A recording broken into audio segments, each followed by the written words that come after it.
కదా నేననేది జూరాల నుంచి నీళ్లు లిఫ్ట్ చేయడానికి ఆ రోజు మీరు కాంగ్రెస్ ఉమ్మడి ఆంధ్రప్రదేశ్లో ఉన్నప్పుడు జూరాల నుంచి లిఫ్ట్ చేసే ముందు పాలమూరు రంగారెడ్డిని శ్రీశైలంకి ఎందుకు షిఫ్ట్ చేశారనేది ఒక ప్రధానమైన ఆరోపణ. నిన్న రేవంత్ రెడ్డి గారు చేసిన ఆరోపణలో ప్రధానమైన ఆరోపణ జూరాల నుంచి నీళ్లు తీసుకునే బదులు బీఆర్ఎస్ ప్రభుత్వం ఆ రోజు రీడిజైనింగ్ చేసింది, కేవలం అవినీతి పాల్పడడానికే రీడిజైనింగ్ చేసింది అనేది ఒక ప్రధానమైన ఆరోపణ.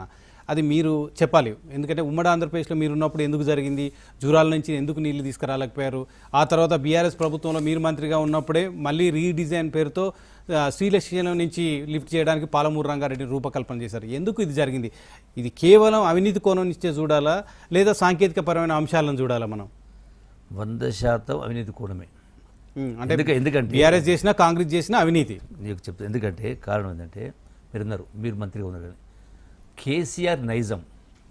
నేను కేసీఆర్ ముఖ్యమంత్రి అయిన తర్వాత నేను మంత్రిగా ఉన్న సందర్భంలో మొదటి కలెక్టర్ కాన్ఫరెన్స్లో ఒక అంశం దాన్ని బట్టి మీకు అర్థమైతే ఒక అంశం పట్ల కలెక్టర్ కాన్ఫరెన్స్ నేను స్పష్టంగా ఒక అంశం, నేను అప్పుడు ఇండస్ట్రీ మినిస్టర్ కూడా పరిశ్రమల మంత్రిగా ఉన్నా.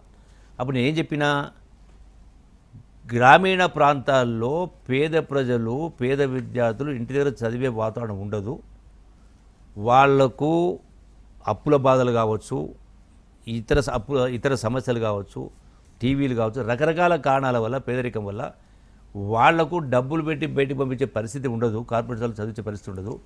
కాబట్టి పిల్లల్ని పొద్దున్నే 7 గంటలకు స్కూల్కు రప్పించి ఏర్పాటు చేసి సాయంకాలం 7 దాకా రిటైన్ చేయగలిగితే ఈ పిల్లలు టీచర్స్ లేని ఉదయం 3 గంటలు సాయంకాలం 3 గంటల పాటు వాళ్లను ఈ ఇండస్ట్రీకి సంబంధించిన CSR funds, corporate social development funds ఉంటాయి. సో కలెక్టర్స్కి అప్పీల్ చేస్తూ మీరు ఆ ఫండ్స్ మొత్తాన్ని కూడా ఉదయం 3 గంటలు సాయంకాలం 3 గంటలు ఏదైతే నిరుద్యోగ యువత ఉంటుందో వాళ్లకు జీతాలు ఇచ్చి, వాళ్ళను తృప్తిపరిచిన జీతాలు ఇచ్చి ఈ పిల్లల్ని చదివించి ఏర్పాటు చేస్తే కార్పొరేట్ స్కూల్ పంపాల్సిన అవసరం ఉండదు, వీళ్ళ యొక్క ఆర్థిక ఇబ్బంది తొలుగుతాయి, గొప్ప చదువులు వస్తాయి, పొద్దున్నే ఉన్నది ఏదో వాళ్ళు కలో గంజో అంబలు తాగొస్తారన్న. నేను ఆ మాట అనగానే కేసీఆర్ చెర్రు నా మీదకి లేచి నేను మాట్లాడిన సబ్జెక్టు పక్కకు వదిలేసి దాన్ని కలి అంబలంటేంది, ఇంకా కలి అంబలేంది, నేను నీ చేస్తున్నా అనే పద్ధతిలో సబ్జెక్ట్ పక్కకు పోయింది. మీరు కేజీ టు పీజీ అంటున్నారు కదా, దానికంటే ఇది బెటర్ అవుతుంది, తక్కువ ఖర్చుతోటి లక్షలాది మందికి బెనిఫిట్ అవుతుందని చెప్పానంటే నా మాట పట్టించుకోలే. ప్రతి సందర్భంలో ఆయన మాట్లాడింది మనం వినాలి తప్ప ఇంకొకరిని మాట్లాడనిచ్చేటువంటి పరిస్థితి కానీ అవకాశం లేదు. మీకు సాధ్యం కాలేదు డెఫినెట్గా. బయటికి ఎందుకు బీఆర్ఎస్ పోయినావు, ఎందుకు బయటకు వచ్చినావు? ఇదంతా కూడా ఈ డిక్టేటోరియల్ అటిట్యూడ్, ఈ యొక్క అప్రజాస్వామిక పద్ధతి, ఇవన్నీ చూసిన తర్వాతనే పొరపాటు జరిగింది. ఎందుకంటే అంత త్యాగాలతో తెలంగాణ వస్తే మీ పరిపాలన దానికి భిన్నంగా ఉందని మళ్ళీ బయటకు వచ్చిన అదే డిక్టేటర్షిప్తో కృష్ణానది జలాల్లో తెలంగాణకు రావాల్సిన వాటా 500 టీఎంసీల వాటా విషయంలో పోరాడంలో జగన్మోహన్ రెడ్డితో క్రిప్రోకో జరిగిందా? బీఆర్ఎస్ ఆ ప్రయత్నం చేసిందా? ఒక ఐటమ్స్ స్కిప్ అవుతాను. ఇప్పుడే జూరాల గురించి మాట్లాడారు.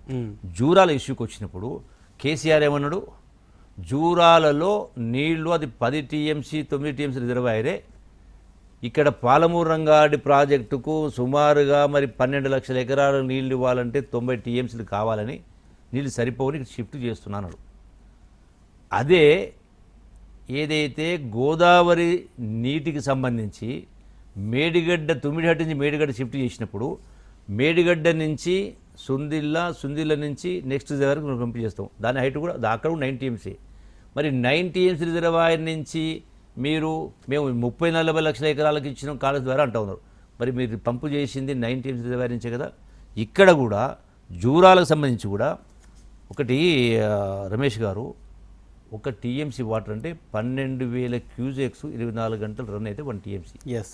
జూరాల రిజర్వాయర్లో వరద సందర్భంలో ప్రతి వర్షాకాలంలో జూరాలలో మీకు లెక్కలు కూడా చూపిస్తా, ప్రతి సంవత్సరం 55 టీఎంసీ, ఒక సంవత్సరం 55 పర్యాయాలు, అంటే 1,00,000 క్యూసెక్ల కంటే ఎక్కువ వరద వచ్చింది. 1,00,000 క్యూసెక్ల కంటే ఈ లెక్కలన్నీ ఉత్తమ్ కుమార్ రెడ్డి గారు చెప్పారు, రేవంత్ రెడ్డి గారు చెప్పాలి. ఈ లెక్కలు చెప్పాలా? ఈ లెక్కలు చెప్పాలి. 55 రోజులు, ఒక సంవత్సరం 55 రోజులు, ఒక సంవత్సరం 53 రోజులు, ఒక సంవత్సరం 56 రోజులు, ఒక సంవత్సరం 25 రోజులు, ఒక సంవత్సరం 30 రోజులు, ఒక సంవత్సరం 25 రోజులు, ఇట్లా వరుసగా 40 ఒక సంవత్సరం 45, ఒక సంవత్సరం 49, 55, అంటే ఎక్సెప్ట్ రెండు సందర్భాలు మాత్రమే 1,00,000 క్యూసెక్స్ రాలే. 1,00,000 క్యూజెక్లు అంటే 12,000 క్యూజెక్లు ఒక టీఎంసీ అయినప్పుడు 1,00,000 క్యూజెక్లు అంటే 8 టీఎంసీ 8 టీఎంసీ రోజుకు. మరి 8 టీఎంసీ మనం పంపింగ్ చేయగలిగితే ఎన్ని రోజులు? 20 రోజులు చేస్తేనే 120 టీఎంసీ అవుతుంది. 20 రోజులే. మీకు ఎక్కడ చూసినా కూడా 20 కంటే ఎక్కువనే ఉంది. ఒకటి సందర్భాల్లో 16, 20 తప్ప. అన్నప్పుడు మీకు నీళ్లు లేవనే సమస్య ఎక్కడ వస్తుంది? ఎట్లా టెక్నికల్గా తప్పు అవుతుంది? మీకు నీరు అందుబాటులో ఉంది. రెండవది, ఈ రోజున హరీష్ మాట్లాడుతూ నేను విన్నది, హరీష్ మాట్లాడుతూ జూరాల ప్రాజెక్టు కింద జూరాల ప్రాజెక్టు ఉన్నదే 9 టీఎంసీ అవైలబుల్ ఉంది. జూరాల కింద జూరాల 1,00,000 ఎకరాలు, నెట్టెంపాడు 2,00,000 ఎకరాలు, అట్లాగే భీమా 2,00,000, కోయిల్సార్ 50,000 ఎకరాలు, 5,00,000 ఎకరాలు ఉన్నటువంటి జూరాల కింద 10 టీఎంసీ దానికే సరిపోతలేదు. మళ్ళీ ఆడికెళ్ళి లిఫ్ట్ చేయమంటున్నారు. వీళ్ళకి తెలివి ఉందా అని మాట్లాడాను. నేను ఆయన్ని అడుగుతా ఉన్నప్పుడు నేను ఆయన అడుగుతా, మీరు 10 సంవత్సరాలైంది, 10 సంవత్సరాలు మేము అందుకే చెప్తున్నాం కదా, మీరు లిఫ్ట్ చేస్తామన్నది పాలమూరు ఏది శ్రీశైలం బ్యాక్ వాటర్స్కి వెళ్ళి 70 టీఎంసీ. ఇక్కడ నేను లెక్క చెప్తున్నా, ప్రతిరోజు 8 టీఎంసీ లిఫ్ట్ చేస్తే శ్రీశైలం మొత్తం 30 రోజులు మొత్తం ఖాళీ అయిపోతుంది.